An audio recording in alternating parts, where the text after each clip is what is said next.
Bar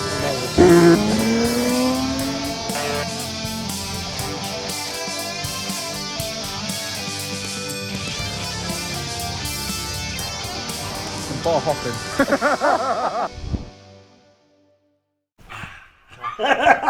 That's how we're going to start every one. So welcome to our new YouTube channel. We're BHCmotorcycles, and you can see everything that goes on in a custom bike shop, the trials and tribulations. Also, you can see the road to the 2024 London Bike Show. Our plan is we're going to release monthly episodes where you're going to see a bike go from start to finish and see what we come up with. So, Ellis, what can they expect to see this year? This year you can absolutely expect to see everything from stretched super bikes to hardtails and bobbers and definitely twin shock scramblers. So Steve, you're the one with the best twin shock scrambler around, I hear. Well, it is now, but it wasn't when it started. So the story of the Suzuki, and stuff's not going to be that techie actually throughout the series, but I think this one really deserves it. Well, it was quite a bit techie. Because how do you turn a 43-year-old bike into a modern rideable machine that you can actually live with? Now, there is a task. And it was a task that I set these boys, and they both took it up and rammed it. And it was Ellis's idea in the first place to actually build a twin shock scrambler because he's a big fan of Steve McQueen. I'm surprised somebody at his age actually knows who Steve McQueen was. That's Well, originally you thought it was a red car with lightning bolts down the side. So the first problem was to make the thing work before any structural stuff was done on it. So what did we do with the fueling? Well, yeah, it was a case of we had to strip the carbs down, rebuild them, strip them down again. You actually took them home, got your hands dirty. I did that. Put standard jets in, etc. But then I'd done that trick bit. We bought a trick bit of kit called air correctors, which meant retapping the carbs. Quite technical. Retapping the carbs, fitting these little brass bushes, which restricted the airflow going in. So the bike, in fact, thought it still had the airbox on it, and that seemed to make a massive difference. Well, that was a big problem because as I trawled the internet, there were people having nervous breakdowns trying to get their bikes to run right with pod filters. Of course, yeah, it was on pod filters, should we say? That was the issue, is actually to try to get the thing to breathe properly with pod filters. And I tried everything myself. I was putting tape around the pod filters. I was thinking about putting washers in, whatever. But that was the actual turning point of the bike to actually make it feel and breathe properly. And then obviously with the timing, Ellis, weren't it? so it kept backfiring, etc. And then you was the one who said about like checking the timing, weren't it? So we ended up checking the timing, and you was right. Whoever built the engine before, the timing was one too fat, weren't it? So we ended up stripping that out and doing that, didn't we? Yeah, that's one of many other things. That's timing. What about fueling? So covering the fueling. I mean, that was us really pretty much done really after, because putting a set of carbs back to stock jets when you've got pod filters just is, people don't do that, but it actually worked. Talking of timing, what you did forget, you wanted to bring it into the future, so we originally put electronic ignition on it as well, didn't we? We did. That made a massive difference. Yeah. Big time. So much easier when you actually set the timing right with electronic ignition, etc. It's so much easier than what it is trying to mess around with points. We got an amplified spark, didn't we? Yeah. And then from there on, it was like you said, let's bring it into the future with a lithium battery, and that set a whole new precedent of problems. Without a doubt, the Achilles heel of any old bits of kit is the electrical system. And this thing, you showed me this box, which is half the size of a small matchbox, that basically can do anything but kind of contact Mars, really. Oh yeah. That's about how that works. Oh, well, you're on about the B box. Yeah, exactly that. Yeah, the B box. Do you want to do a bit B boxing for us, Alice? So I promise you it wasn't that. But yeah, the B box. Basically, it controls your lighting, horn, etc. But it eliminates all relays and fuses. Basically, makes it a canvas system like a modern day vehicle. So it means you've got control over the flash rate of the LED. Yeah. You can even have it so when you pull the brakes, you can have it so the brake light flashes 3 times before the brake light comes on permanent. So it's really good for like track use and stuff like that. You know, functionality is mad. Oh, it's incredible. But how it all works is we've used the original switchgear, But what we've done with the original switchgear just sends an earth signal to the B-box, and then the B-box gives you a positive out. Yeah. So as you were saying, it's the wiring. How much did we lose? It was so thick before, and especially in, well, we've probably saved God knows how much in copper weight. Yeah, we should have weighed it in and made some good money. But it definitely minimalises the loom, and the fact that you're minimalising and also opening up options in terms of controls and advancements and just overall adjustment. Sorry. Yeah. Definitely worth it. Definitely. I mean, the guys that built this back in '79, if you'd actually showed them what this thing can do, that would have been science fiction to them then. Oh yeah. I mean, when you think the size of the computer it took to get to the moon, do you know what I mean? Yeah. If they'd seen this, they would have gone, these guys are from the future. Well, they were still using abacuses in those days and slide rules. Yeah, they would have thought. Google what a slide rule is, kids. Yeah, and an abacus. Yeah. So I'm even flicking the beads while I'm talking about it. Easy. But yeah, that was good training, flicking the beads. Easy. But yeah, and then you just went on a mad then after that about weight saving. So that was when you started thinking like, lithium battery. Yeah. So we went for a lithium ion battery, didn't we? Yep. But then what's the cons of a lithium ion battery, Ellis? Yeah, well, before you start, I definitely want to. There are certain parts of my anatomy that thank you for this. Let me tell you right now, because I'm sat on that battery. Yeah. So what was the? What we didn't realise until a couple of weeks later is fitting the lithium battery was big weight savings compared to what was in. Yeah. No, but hang on a minute.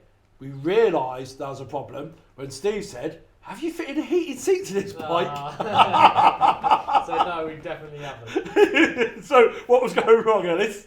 Well, that was half a what? Half a volt. Yeah. Well, 0.5 volts. Yeah. So. It trickles into it, and it can actually cause them to explode and to overheat in the battery and stuff. Yeah, so it's overcharging. So you've got to have a regulator rectifier to be able to control that last half. That's it. Yeah. It's just a lithium-ion rectifier, which we originally had no clue about. No, I don't think a lot of people do. Do you know what I mean? Until you really get deep into it. So if you happen to be building one of these, just buy a regulator rectifier, decent one. Yeah, to suit whatever battery you're running. But that includes anti-gravity batteries. All them sort of batteries, there is actually rectifiers for all those sort of batteries, and people don't realise that, do they? So it's like, and then obviously these can explode. I mean, you're only putting 0.5 overcharging, but that 0.5, it can be really, obviously catastrophic. So that was wanted to make sure we ticked all the boxes. Yeah, but the bike is so much lighter. I mean, the amount of weight, the weight saving, we're talking kilos with a battery, aren't we? So, so we've probably gone from 10 horsepower per tonne up to maybe 11, maybe 12. Listen, seriously, be a bit kinder to her. Remember, this was the fastest 750 production motorcycle when it was built in the world, and also they used that engine in the Bimoto SB2, which was Bimoto's first road bike, one of the most beautiful bikes ever built. So if it was good enough for Massimo Tamburini, come on, it's good enough for us. Oh, there you go. There you go. Agree. Beautiful bike, beautiful engine. So if it was good enough for did he also invent the tambourine? Yeah. So there you go. So if it's good enough for Liam Gallagher, to play on stage, then it's good enough for Suzuki. Is that what you're saying? Yeah. I really fancy a gin and tonic now. Shall we move on to chassis? Come on. Now let's talk about the chassis, which is the first thing anybody sees. So, in particular the brakes. Well, the brakes. Or lack of them when you first had it. Oh well, man. The thing just did. And stop. It scrubbed off speed at quite a slow rate. I think the soles of your shoes were getting worn out quite quick, weren't they? They were. I was thinking about chucking a chute out the back or something. So originally this bike came with drum brakes on the back and milk bottle tops on the front. So what we've done, we fitted a GPZ rear disc conversion that we've done on it, along with GPZ forks, which meant that we've got two 4 piston brakes on the front, calipers on the front, with some big discs and GPZ suspension. It just updated everything, made everything a lot better than what the original GS was. So we actually had brakes. I mean, you know, me and you ain't too fussed about brakes. We just want to get there as slow fast as down. we can. Yeah, No you know, brakes. not nothing holding us back. Do you know what I mean? But Steve was a bit more cautious. What are you saying? Well, I'm just saying we didn't want you bombing around Shoreditch with not being out and running pedestrians over and stuff. So, you know. So then after the suspension, because you do so much motocross and stuff, you was like, you know, what about throwing some rental bars on it? Oh yeah, So- made a big difference as soon as we threw them on it. As soon as it went from clip-ons to rentals, I could just see it in my mind, the image of the bike and Oh yeah. where it was going to go. And It just changed the whole profile, didn't it? That day when we walked out of here after we fitted to Ellis gave us some rental risers off your YZ, didn't you? Yeah. A set of fat bars that you had laying around. We put them on, and as soon as you see the silhouette, it was like, I envisioned what I'm looking at right now. yeah. We just knew we was going down the twin shot scrambler, Yeah. you know, hardcore route. So Riding position is perfect.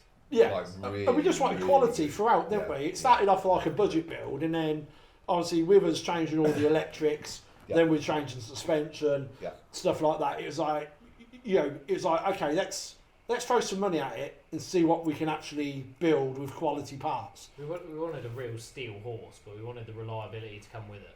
Yeah, that's right. Yeah. We just wanted to think it was going to be like solid. Perfect. So, Yeah. When was the last time somebody actually called a motorbike a steel horse? Oh wow.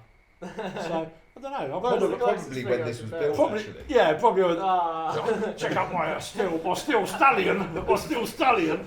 Can I just say something? Don't put that into your search engine. What steel stallion? Don't do that. Yeah, I don't know what you'll come up with, but from this stallion here to this, I just knocked over the mic. It's all right. It's all good. It's all gravy. Listen, you know, these hands are built for making things. Like, so, yeah. So then talk about your little spotlight and also your crash bars. Well, definitely had to have a spotlight on it. I think a separate spotlight just brought it all together and finished the look really in the urban scrambler theme. And the bars we made here ourselves, and then we welded them, ground the frame down, and welded them where we needed to weld them, nice and strong. So we definitely wanted something as well that was going to cover the engine for what we're going to be doing on it. We want something that if you are off road and you're stumbling over rocks, at least you know that old engine's still Yeah, Stumbling over rocks in Shoreditch. yeah. The Don't cobbles. put that into your search engine. So also like rambling over Hampstead Heath. Don't put that into your search engine. But I think these are really cool. They do. I mean, Yeah, brilliant. Actually. when someone seen it earlier, they said, so what you built? A twin shot scrambler? I said, yeah. And then they were like, with a 4-cylinder. I was like, yeah. You know, I'd rather be looking at the power than searching for it. Exactly. You can't So, be cubes. you know, so yeah. I mean, 750cc in a scrambler. Obviously, you'll see on the video. It likes to spin the tyre up quite a bit, doesn't it? It's very torquey, but it's perfect. And then obviously the paint was a tribute to your 1982 Porsche. Yeah, So- don't judge. So we just wanted to tie it all in together with the yellow film on the headlights and all that. It perfectly matches the decals that we've got on the tank. I know it's gold and yellow, but I think they tie really well together. It just gives that Ironically, European look, that yeah. old school look, doesn't it? Yeah, so yeah. so Yeah, we also. wanted like old school look with modern day reliability, and Big I think that's what we've achieved, don't we? Yeah. You know, so I mean, it's ready to go on many adventures. You know, I mean, with these tyres and the suspension and everything like that, I think it's ready for the cobblestones outside Shoreditch. Of E1. Let's talk about the tyres. Seriously, tyre technology is so ignored, and really technicians that are actually designing these things, how do they do it? Riding this bike in all weathers, rain, cold, sleet, and everything like I've done today, man, it's those tyres are so good. Bridgestone, man, big salute. Yeah, Bridgestone. These are ATXs. ATXs, Battle Axe Bridgestones. Good for everything, can't good they? all-rounders, yeah. They really are. It gives it the exact look that we wanted. Yeah. I'm pretty sure you could really reenact Hugh McGregor's trip and do the long way round. Mate, I'll do the long on way this. round and then do it the right way round, blindfold on Yeah, my tyres. yeah, Unbelievable. it's tremendous. It really is.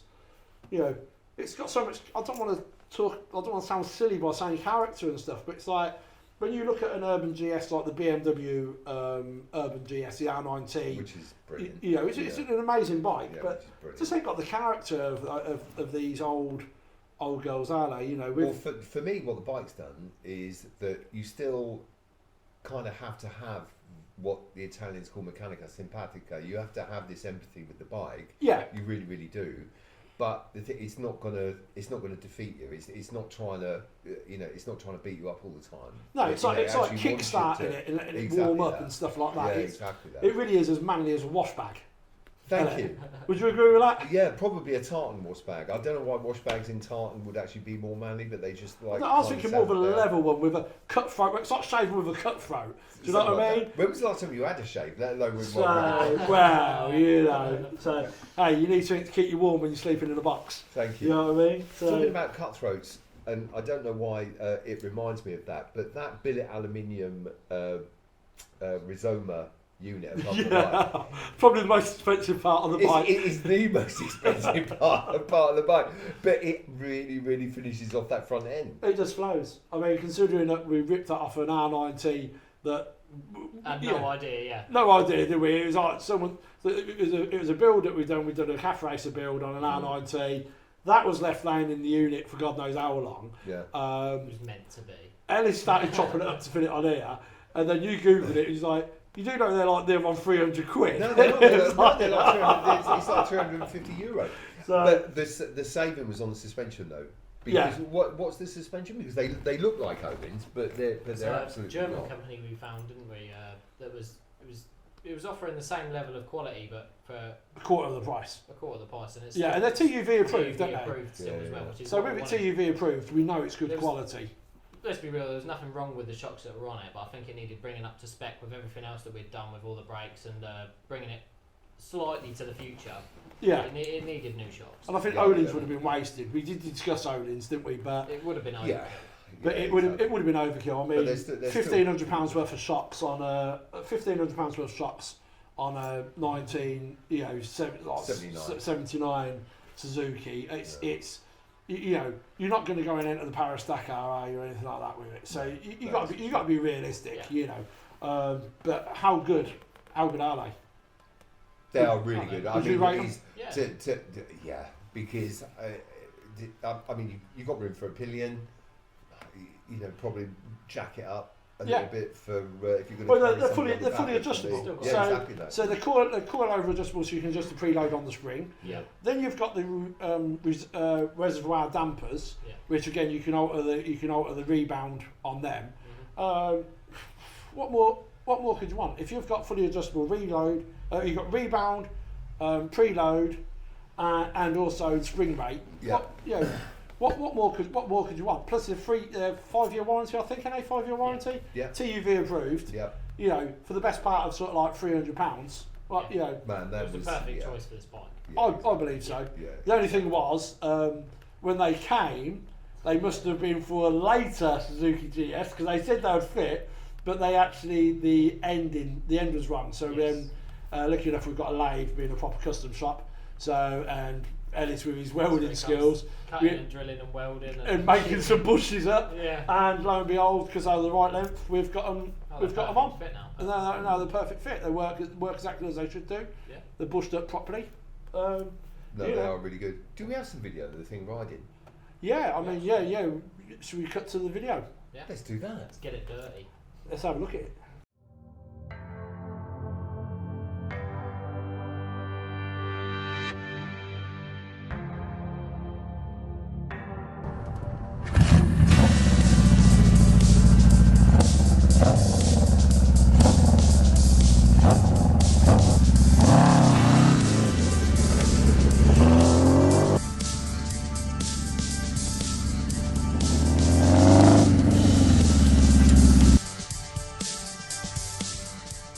Here it is, finished. 1979 Suzuki GS 750.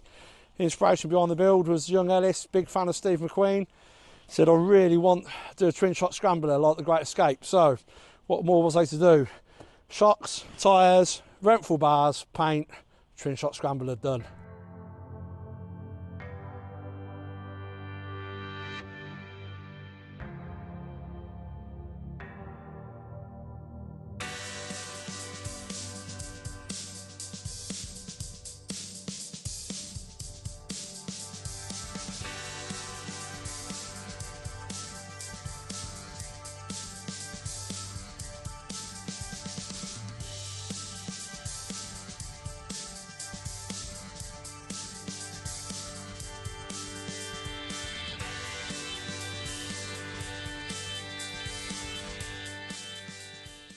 welcome back. Hopefully you enjoyed the cinematics filmed by young Ellis. So, and yeah, what we've got coming up, Ellis?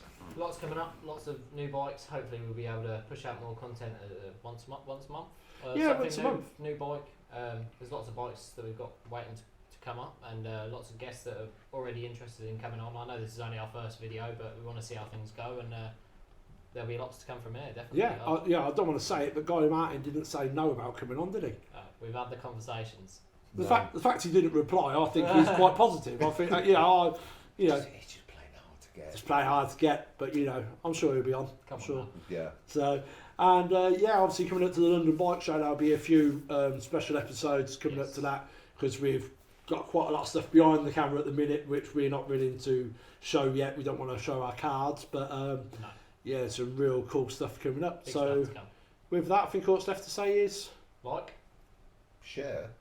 and subscribe.